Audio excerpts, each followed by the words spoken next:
श्रीराम समर्थ. सुस्वागतम. हिंदू जागृती न्यास व श्री घंटाळी देवी संस्थांच्या प्रभाते मनी या कार्यक्रमात डॉक्टर अश्विनी बापटचा सस्नेह नमस्कार.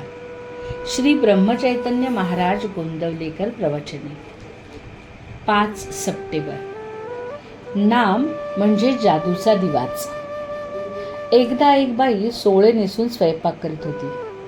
बाईचे मूल झोपून उठल्यावर अंथरुणातच आई मला घे म्हणून रडू लागले.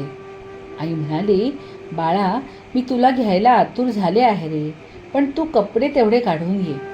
परंतु मुलगा कपडे काढायला तयार होईना आणि आई आई म्हणून रडू लागला.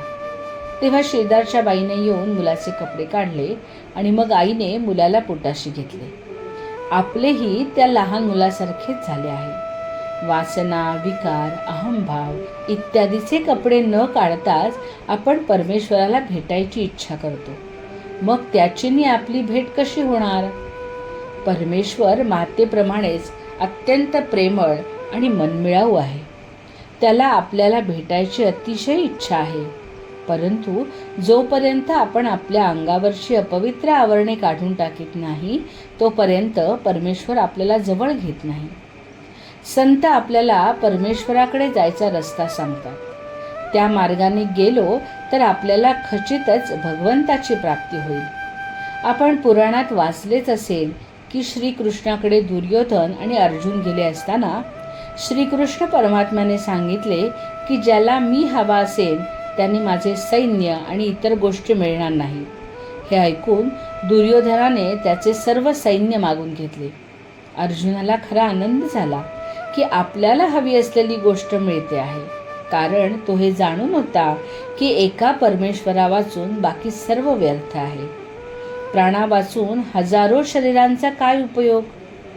कोणी आपल्यालाही सांगतील की परमेश्वर 7 समुद्रापलीकडे आहे, तो शेषशाही आहे, तेव्हा आपल्यासारख्या सामान्य माणसाला तो प्राप्त होणे अत्यंत कठीण गोष्ट आहे.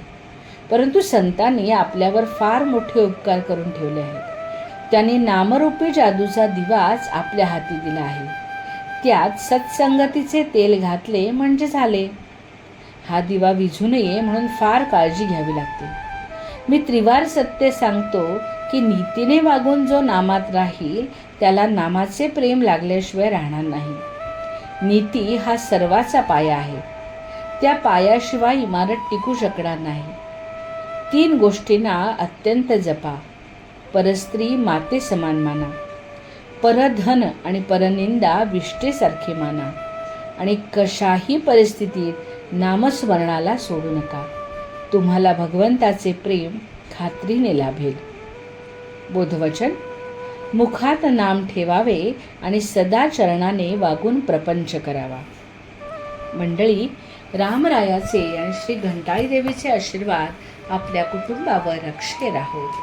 जानकी जीवन स्मरण. जय जय श्रीराम.